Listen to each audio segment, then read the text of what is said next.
मित्रांनो, अवघा एक आठवडा शिल्लक आहे 2023चं वर्ष संपायला आणि 2024चं नवीन वर्ष सुरुवात व्हायला सुद्धा. आता जेव्हा प्रत्येक नवीन वर्ष येत असतं तेव्हा आपल्यापैकी प्रत्येक जण नवीन वर्षासाठी काहीतरी ध्येय ठरवत असतो. काही गोल्स असतात, काही इच्छा असतात जे आपल्याला येणाऱ्या वर्षभरामध्ये पूर्ण करायचे आणि आपल्या त्या सर्व इच्छा किंवा आपले गोल्स जे आहेत ते आपण कुठल्या तरी डायरीमध्ये लिहितो किंवा काही जण मनात ठरवतात आपल्याला पुढच्या वर्षभरामध्ये कुठल्या इच्छा पूर्ण करायच्या आहेत. आपल्यापैकी ऑलमोस्ट प्रत्येक जण ही गोष्ट करत असतो आणि आपल्याला लहानपणापासून शिकवलेलं पण असतं की नवीन दिवस नवीन वर्ष जेव्हा येतं तेव्हा आपण नवीन ध्येय ठरवली पाहिजेत, नवीन ध्येयांवरती काम केलं पाहिजे. आता थोडंसं एका मिनिटासाठी इथे थांबा आणि 2023 जेव्हा वर्ष सुरुवात होत होतं त्यावेळेस तुम्ही स्वतःसाठी कुठले ध्येय ठरवली होती किंवा कुठल्या इच्छा तुम्ही तुमच्या डायरीमध्ये लिहिल्या होत्या हे थोडंसं जाऊन पाठीमागे रिफ्लेक्ट करा की त्या इच्छांपैकी किती इच्छा आपण पूर्ण करू शकलो किंवा जी आपली ध्येय ठरलेली होती 2023च्या वर्षभरामध्ये पूर्ण करण्यासाठी त्यातली किती ध्येय आपण साध्य करू शकलो किंवा त्यावरती काहीतरी ठोस काम केलेले आपण वर्षभरामध्ये. तर या प्रश्नाचं उत्तर आपल्यापैकी बहुतेक जणांकडे निगेटिव्हच मिळतं की आपण ध्येय तर ठरवली होती किंवा काही गोष्टी तर या वर्षभरामध्ये करण्याच्या ठरल्या होत्या पण त्या आपण पूर्ण नाही करू शकलो, त्यामध्येच कुठेतरी सोडून दिल्यात. कदाचित एक आठवडा 15 दिवस एक महिनाभर आपण त्या सगळ्या गोष्टी केल्या आणि त्याच्यानंतर पुन्हा जैसे थे पाठीमागचे पाडे 25 आपले तेच चाललेत किंवा आपण त्या दृष्टीने फार काही कन्स्ट्रक्टिव्ह काम केलेलं नाहीये. तर बघा आता ही गोष्ट का होते आपल्या सगळ्यांसोबत, आपली स्वप्न का नाही पूर्ण होत किंवा आपली जी ध्येय ठरलेली असतात त्या ध्येयांवरती आपण का काम करू शकत नाही वर्षभर आणि ते साध्य करू शकत नाही. तर त्याचं सगळ्यात महत्त्वाचं कारण काय माहितीये की आपल्या माइंडमध्ये क्लॅरिटीच नसते ते ध्येय काय एक्झॅक्टली आहेत आणि ती ध्येय पूर्ण करण्यासाठी आपल्याकडे प्लॅन काय आहे, म्हणजे वर्षातल्या कुठल्या दिवशी कुठल्या महिन्यामध्ये कुठल्या वेळेमध्ये तुम्ही ती ध्येय पूर्ण करण्यासाठी काम करणार आहेत आणि जर काम करणार आहात तर मग नेमकं काय करणार आहेत. या सर्व गोष्टी आपण कधी प्लॅन केलेल्याच नसतात आणि त्यामुळे आपण एक्झिक्यूट करू शकत नाही. फक्त नवीन वर्षासाठी ठरवलेलेच ध्येय नाही तर कुठलंही ध्येय जर तुम्हाला आयुष्यामध्ये अकॉम्प्लिश करायचं असेल तर आपल्याकडे आधी एक प्लॅन पाहिजे. आपल्या माइंडमध्ये ती गोष्ट क्लिअर पाहिजे की त्या ध्येयापर्यंत पोहोचण्यासाठी कुठल्या स्टेप्स मधून मला जायचंय किंवा काय काय गोष्टी मला कराव्या लागणार आहेत ते. त्यामुळे आता 2024चं नवीन वर्ष येताना जी स्वप्न तुम्ही तुमच्या डायरीमध्ये लिहाल ते ध्येय ठरवण्याच्या आधी हा पूर्ण व्हिडिओ बघा आणि तुमच्या सगळ्या मित्रांसोबत पण हा व्हिडिओ शेअर करा. तर या व्हिडिओमध्ये आपण हीच गोष्ट स्टेप बाय स्टेप बघणार आहे की 2024चं वर्ष जर तुमच्या आयुष्यातलं बेस्ट वर्ष बनवायचं असेल तुम्हाला तर आपण एक्झॅक्टली काय केलं पाहिजे, आपली गोल सेटिंग कशी झाली पाहिजे आणि कुठल्या मार्गाने आपण ते गोल एक्झिक्युशन मध्ये आणले पाहिजेत. या सर्व गोष्टी आपण डिटेलमध्ये या व्हिडिओमध्ये बघणार आहेत. सूरज थिटे नाव आहे माझं आणि तुम्ही बघायला स्टार्ट केलेत आपण जी फायर सिरीज लॉन्च केली त्या फायर सिरीजचा 19वा एपिसोड जो आहे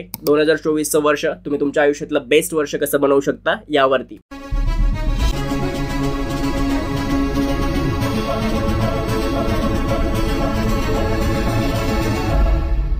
आता 2024चं वर्ष तुमच्या आयुष्यातलं बेस्ट वर्ष कसं बनवू शकतं ते बघण्याच्या आधी आपण ही गोष्ट बघूयात की कुठलाही वर्ष किंवा कुठलाही दिवस कुठलाही महिना जर तुमच्या आयुष्यातला बेस्ट महिना किंवा बेस्ट वर्ष बनायचं असेल तर कुठल्या गोष्टी आपल्या लक्षात असल्या पाहिजेत किंवा काय तुमच्या आयुष्यामध्ये घडलं तर तुम्ही म्हणाल की तो दिवस तो महिना किंवा ते वर्ष तुमच्या आयुष्यातलं बेस्ट होतं. तर त्यासाठी 3 गोष्टींवरती लक्ष देणं आपल्यासाठी गरजेची गोष्ट आहे. त्या 3 गोष्टी कुठल्या आहेत? सगळ्यात पहिली गोष्ट प्रोग्रेस. आपल्याला ही फिलिंग असली पाहिजे किंवा आपल्याला ह्या गोष्टीचा सेन्स असलं पाहिजे की आपण लाईफमध्ये प्रोग्रेस करतोय किंवा प्रगती करतोय. जे काही आपण करतोय त्यामध्ये प्रगती करतोय ही गोष्ट जेव्हा आपल्याला जाणवायला लागते तेव्हा तो दिवस तो महिना किंवा ते वर्ष तुमच्यासाठी बेस्ट असू शकतं. दुसरी गोष्ट आपल्या लाईफ मध्ये बॅलन्स आहे. आता बॅलन्स कशामध्ये असला पाहिजे आता मी तुम्हाला पुढे जो सगळ्यात पहिला पॉईंट एक्सप्लेन करणार आहे त्यामध्ये प्रॉपर सगळ्या गोष्टी दिलेल्या आहेत. तिथे तुम्हाला कळेल की नेमका बॅलन्स आपल्याला कशामध्ये पाहिजे लाईफ मध्ये. तो बॅलन्स जर आपण आपल्या लाईफ मध्ये राखू शकतोय हा सेन्स आपल्याकडे आला ना तर ते वर्ष आपल्यासाठी बेस्ट असू शकतं. आणि नंबर 3 आणि सगळ्यात महत्त्वाची गोष्ट आपली जी सगळी ध्येय आहेत ती ध्येय पूर्ण करण्यासाठी आपण जे सगळं काम करतोय ज्या प्रोसेस मधून जातोय ना ती प्रोसेस आपण एन्जॉय किती करतोय, त्या रस्त्यावरून जाताना आपण किती आनंदी आहे ही गोष्ट ठरवणार आहे की ते वर्ष तुमच्या आयुष्यातलं बेस्ट वर्ष आहे किंवा नाहीये. तो कोट आपण सगळ्यांनी ऐकलेला आहे, सक्सेस किंवा हॅपीनेस या दोन्ही गोष्टी डेस्टिनेशन नाहीयेत. म्हणजे कुठल्या तरी एका ठिकाणावरती आपण पोहोचल्याच्या नंतर आपण सक्सेसफुल आहे किंवा हॅपी आहे असं आपण म्हणू शकत नाही. तर तुम्ही त्या ध्येयापर्यंत पोहोचण्यासाठी जो पूर्ण रस्ता चाललेला आहात त्या रस्त्यामध्ये तुम्ही किती आनंदी होतात किंवा ती प्रोसेस पूर्ण तुम्ही किती एन्जॉय केली यावरनं ठरणार आहे की तुम्ही सक्सेसफुल आहात, हॅपी आहात किंवा नाहीयेत ते. तर आता तुम्हाला लाईफ मध्ये प्रोग्रेस करायची, लाईफ मध्ये तुम्हाला बॅलन्स घेऊन यायचं आहे आणि तुम्हाला सगळ्या गोष्टी एन्जॉय पण करायच्या. तर त्याच्यासाठी मी तुम्हाला 3 मेथड सांगणार आहे ज्या 3 मेथडच्या अवतीभोवती आपला आजचा पूर्ण व्हिडिओ फिरत राहणार आहे. कुठल्या त्या 3 मेथड आहेत? सगळ्यात पहिली मेथड जीवन चक्र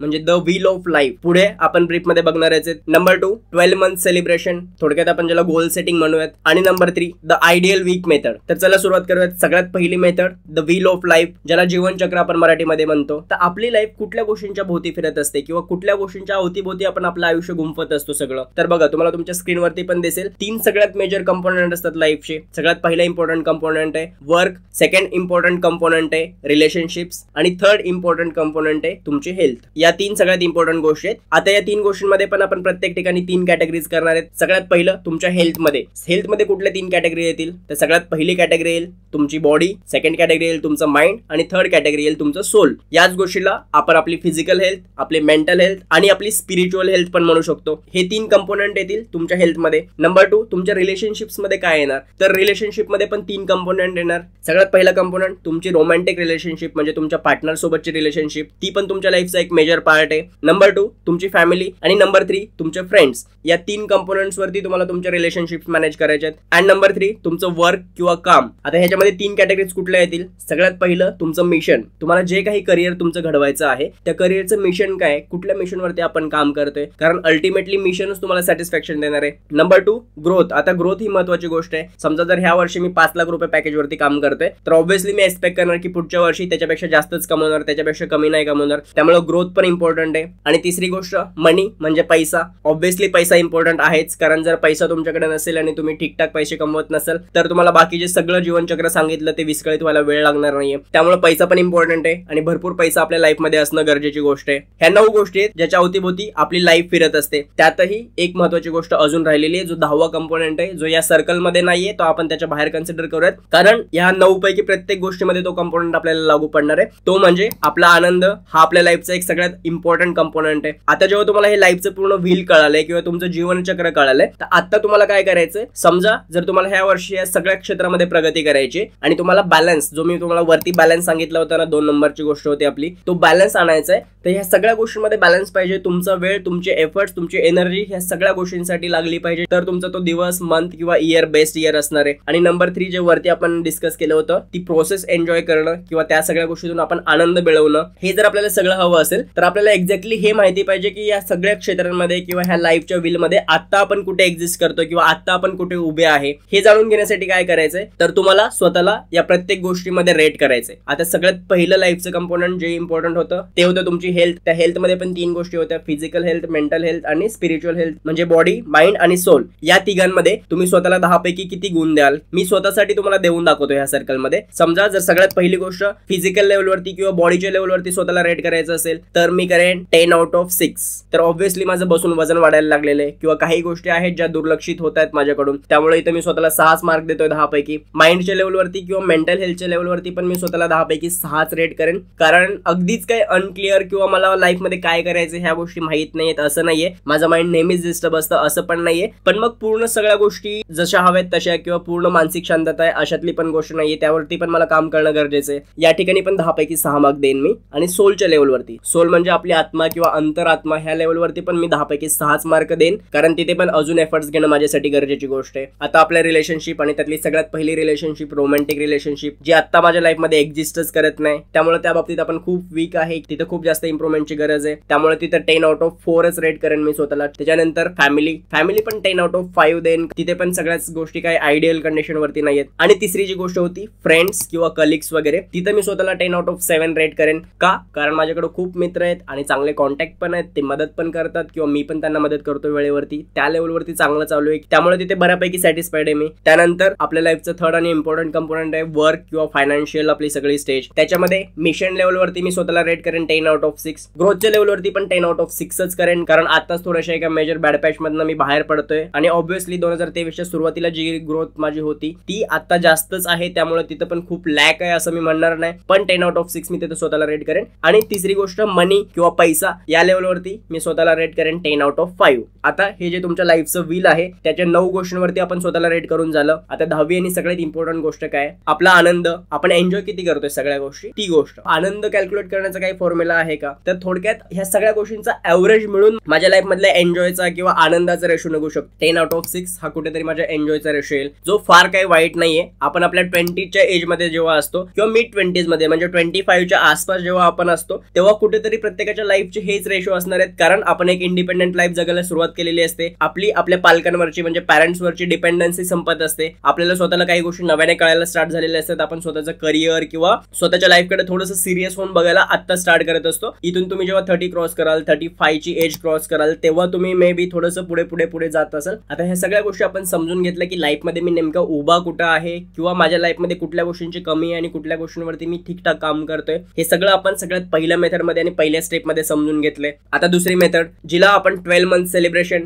किंवा ऍक्च्युअल गोल सेटिंगची स्टेप म्हणणार. 12 मंथ सेलिब्रेशन म्हणजे काय? म्हणजे आता जेव्हा मी नवीन वर्षाचे ध्येय ठरवतोय, इथून पुढच्या 12 महिन्यानंतर या प्रत्येक लाईफच्या व्हील मधल्या प्रत्येक कंपोनंट वरती कुठली गोष्ट मला सेलिब्रेट करायची हे आपल्याला आता ठरवणं गरजेचं आहे. इथं आपण ऍक्च्युअल प्लॅन बनवणार की आपले गोल्स काय आहेत. आपण जे नेहमी डायरीमध्ये लिहित असतो ना की यावर्षी मला दररोज कमीत कमी 10 पानं पुस्तकाची वाचायची आहेत, वर्षभरासाठी कमीत कमी अर्ध्या तासासाठी व्यायाम करायचा आहे किंवा एवढे पैसे कमवायचे, हे ध्येय पूर्ण करायचं वगैरे, हे सगळं आपण लिहित असतो. तर रॅन्डम असतं आणि त्याचा आपल्याकडे काही प्लॅन नसतो, म्हणून आपली ती स्वप्न अर्ध्यात सुटतात किंवा अर्ध्यातनं आपण त्याच्यावरती काम करणं बंद करतो. आता मी तुम्हाला जी लाईफ व्हील सांगितलं त्या प्रत्येक व्हील मधल्या कंपोनंट वरती आता आपल्याला आपलं ध्येय ठरवायचंय. आता मी तुम्हाला सगळे 10च्या 10 तर नाही सांगणार आहे, पण त्यातले 2-3 सांगतो मी तुम्हाला, जेणेकरून तुम्हाला आयडिया येईल. नाहीतर मी 10च्या 10 जर सांगायला लागलो आता तर तुम्ही खूप बोर व्हाल. पहिल्या मेथडमध्ये मी पूर्ण 10 कंपोनंटला रेट केलं कारण तुम्हाला ते समजणं गरजेचं होतं. आता ह्या दुसऱ्या मेथडमध्ये तुम्हाला काही गोष्टी स्वतःहून समजतील जर तुम्हाला पहिली मेथड व्यवस्थित समजली असेल तर. त्यामुळे बघा 3 कंपोनंट मधलं प्रत्येकी एक कंपोनंट मी तुम्हाला सांगतो. सगळ्यात पहिलं हेल्थचं जे कंपोनंट होतं त्यातलं समजा बॉडी लेवलवरती किंवा फिजिकल हेल्थ मध्ये मला काय करणं गरजेचं आहे, तर मला माझी जी BMI इंडेक्स आहे तर BMI इंडेक्स नुसार माझं स्वतःचं वजन 55 किलो पाहिजे, जे की 55 किलो नाहीये, अजून पण त्याला 2-3 किलो कमी आहे. तर मला आयडियली ते 55 पर्यंत घेऊन जायचं, म्हणजे वेट वाढवायचंय. पण त्याचसोबत काय करायचंय, हे जे फॅट्स वगैरे वाढतायत किंवा ज्या अनवॉन्टेड गोष्टी बॉडी सोबत होतात त्या पण रोखायच्यात. आणि ते कसं करणं शक्य आहे, तर त्यासाठी मला आठवड्यातल्या 7 दिवसांपैकी कमीत कमी 6 दिवस नियमितपणे व्यायाम करायचा आहे. आणि माझा फेवरेट व्यायाम योगा आहे, त्यामुळे साधारण दर आठवड्याचे एक ह्याप्रमाणे 50 ते 52 दिवस जरी मी नाही करू शकलो तरीही कमीत कमी 365 पैकी 315 दिवस दररोज 1 तास मला माझ्या हेल्थ वरती द्यायचंय. म्हणजे नेमकं काय करायचंय, तर दररोज 1 तासासाठी कमीत कमी आठवड्यातले 6 दिवस या ऍव्हरेज प्रमाणे 315 दिवस वर्षभरातले मला दररोज 1 तासासाठी योगा करायचा आहे. हे क्लिअर आणि स्पेसिफिक ध्येय आहे जे मला माझ्या फिजिकल लेवलवरती 12 महिन्यांच्या नंतर सेलिब्रेट करायचंय. आता त्याच्यामध्ये काय करायचंय, कसं करायचंय, याच्यामध्ये बरेचसे सब ऑप्शन्स असू शकतात, पण मेन हेडलाईन किंवा मेन जी टॅगलाईन आहे ती एकच पाहिजे, एकच ध्येय पाहिजे प्रत्येक फील्ड मधलं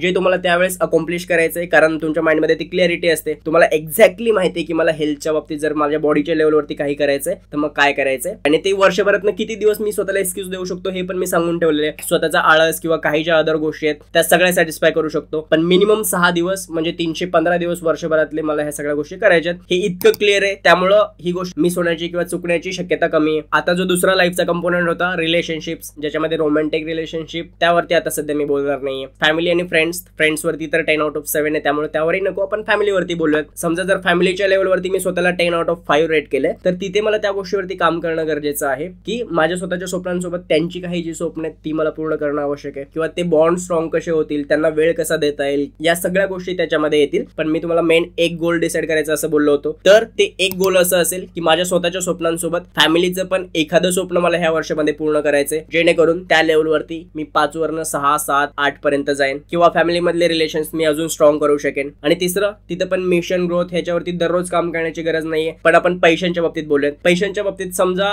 एक एक्स अमाऊंट आपण पकडूयात, 5 लाख रुपये कमवलेत, जी लाईफस्टाईल मला एक्सपेक्टेड आहे किंवा ज्या टाईपचं आयुष्य मला जगायचंय त्या आयुष्य जगण्यासाठी कमीत कमी वर्षाला 10 ते 12 लाख रुपये कमवणं आणि दर महिन्याला 1 लाख रुपयाच्या ऍव्हरेजने ग्रॉस मध्ये कमवणं माझ्यासाठी गरजेचं आहे. त्यामुळे जर कुठल्याही प्रायमरी इन्कम सोर्स मधून मी 5 लाख रुपये दर वर्षाचे मिळवत असेल तर माझं या वर्षीचं टार्गेट असेल की ती अमाऊंट ग्रॉस मध्ये कमीत कमी 10 लाख रुपये वर्षाचे डिसेंबरच्या एंड पर्यंत मी कमवत असलो पाहिजे. हे झालं गोल. आणि आता ते गोल फुलफिल करण्यासाठी 5 लाख रुपये मिळवण्यासाठी एक जॉब करतोय, तर त्याच्यानंतरचे 5 लाख मिळवण्यासाठी मी काय केलं पाहिजे वगैरे या सगळ्या गोष्टींची प्लॅनिंग मला त्या अनुषंगाने करावी लागेल. पण गोल तर डिसाईड झाले की डिसेंबर 2024 पर्यंत 10 लाख रुपये ग्रॉस मध्ये मला कमवलेले पाहिजेत. हे स्पेसिफिक गोल झालं. तसंच हे बाकीचे जे 6 पॉइंट्स मी मिस केलेत या ठिकाणी, तिथं पण तुम्हाला प्रत्येक ठिकाणी एक गोल स्पेसिफिक आणि क्लिअर डिसाईड करून घ्यायचे, बरोबर. ही होती सेकंड मेथड की 12 मंथ सेलिब्रेशन, ज्याला आपण म्हणतो 12 महिन्यांच्या नंतर प्रत्येक लाईफ कंपोनंट मध्ये आपण कुठली गोष्ट सेलिब्रेट करणार आहे, म्हणजे त्या क्षेत्रातलं आपलं गोल काय आहे हे डिसाईड आपल्याला करणं गरजेचं आहे. तर मग ते गोल अचीव करणं किंवा ते ध्येय साध्य करणं आपल्यासाठी सोपं असणार आहे, कारण ते गोल तेवढं स्पेसिफिक आहे किंवा आपल्याला एक्झॅक्टली माहिती आपल्याला काय करायचंय आणि काय मिळवायचंय ते. आता तिसरी आणि सगळ्यात महत्वाची मेथड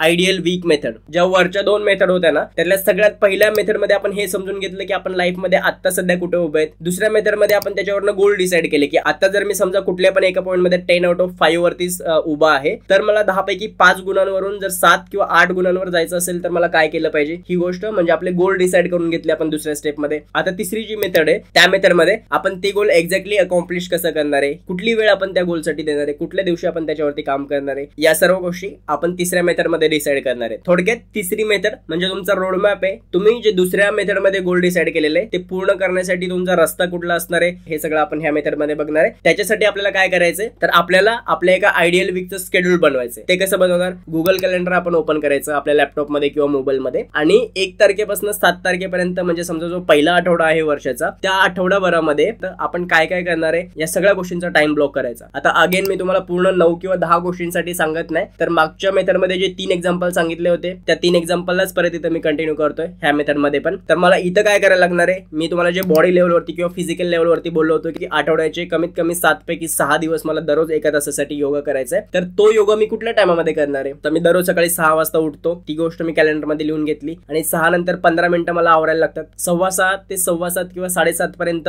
मी दररोज योगा करणार. ही गोष्ट मी माझ्या पूर्ण आयडियल वीक मध्ये सगळ्या 7च्या 7 दिवशी लिहून घेणार. तसंच ह्या बाकी 9 गोष्टींसाठी पण तुम्ही तुमच्या दिवसातला कुठला टाइम देणार आहे. म्हणजे पैसे कमवण्यासाठी तुम्ही 8-9 तास काम करणार आहे, तो 8-9 तास समजा 9 वाजल्यापासून 6 वाजेपर्यंत करणार आहेत आणि तुम्हाला जो ऍडिशनल इन्कम सोर्स जनरेट करायचा आहे तिथं तुम्ही 7 वाजल्यापासून 9 वाजेपर्यंत करणार आहात. तुम्हाला जो फॅमिलीला टाइम द्यायचा आहे तो कदाचित 9 वाजल्यापासून 10-10:30 वाजेपर्यंत द्यायचा आहे. तुम्ही ह्या सगळ्या 9 गोष्टींसाठी दिवसभरातला कुठला टाइम देताय ही गोष्ट तुमच्या कॅलेंडर मध्ये एक्झॅक्टली आली पाहिजे. आता ह्याच्यातल्या 1-2 गोष्टी आहेत म्हणजे तुमचं मिशन ग्रोथ ह्या 1-2 गोष्टींवरती दररोज काम करण्याची गरज नाही. तुम्ही महिन्यातनं एकदा किंवा 1-2-3 महिन्यातनं एकदा जरी तुम्ही ह्या सगळ्या गोष्टी चेक केल्यात की मी जे काही काम करतोय आता करिअर मध्ये मी ज्या दिशेने पुढे जातोय ते माझ्या मिशन सोबत इनलाईन आहे किंवा नाहीये हे तुम्ही 3 महिन्यातनं एकदा जरी चेक केलं तरी चालू शकतं. ग्रोथ पण आपण योग्य प्रकारे करतोय का हे तुम्हाला दररोज डेलीच्या डेली लेवलवरती नाही चेक केलं, तुम्ही दर 1 महिन्यातून किंवा दर 3 महिन्याला एकदा जरी चेक केलं तरी चालू शकतं. किंवा इव्हन मित्रांना पण आपण दररोजच वेळ देतो असं काही नसतं. वीकेंड मध्ये वगैरे 1-2 तास तुम्ही मित्रांसाठी वगैरे देऊ शकता. तर ह्यातले 2-4 गोष्टी सोडल्या तर बाकीच्या 5-6 गोष्टी तुम्हाला ज्या डेली लेवलवरती करणं गरजेचं आहे त्या सगळ्या ऍक्टिव्हिटीजसाठी तुम्हाला तुमचा टाइम ब्लॉक करून ठेवायचा आहे. गुगलच्या कॅलेंडरवरती तुमचं पूर्ण आयडियल वीक कसं असणार आहे, ह्या वीक मध्ये तुम्हाला कुठल्या गोष्टी आणि कुठल्या वेळेत करायच्या ह्या सगळ्या गोष्टी आपल्याला आपल्या गुगल कॅलेंडरवरती किंवा तुम्ही जर एक ऍप यूज करत असाल तुमचं पूर्ण आठवड्याचं शेड्यूल करण्यासाठी तर त्या ऍप वरती आपल्याला नोट करून ठेवायचे. जेव्हा तुम्ही हे सगळं कराल ना तेव्हा तुमच्या बुद्धीला वेगळा ताण पडणार नाही की आता काय करायचंय किंवा ह्या वेळेस काय करायचंय, ह्या शनिवारी काय करायचंय, ह्या विकेंडला कुठल्या मित्रांना भेटायचंय की नाहीये वगैरे. आता मला माहिती आहे की ही गोष्ट आपल्यापैकी बऱ्याच जणांना बोरिंग वाटेल किंवा हे पूर्ण आठवडा वगैरे शेड्यूल करणं हे सगळं कोण करतं असं तुम्ही म्हणू शकता. पण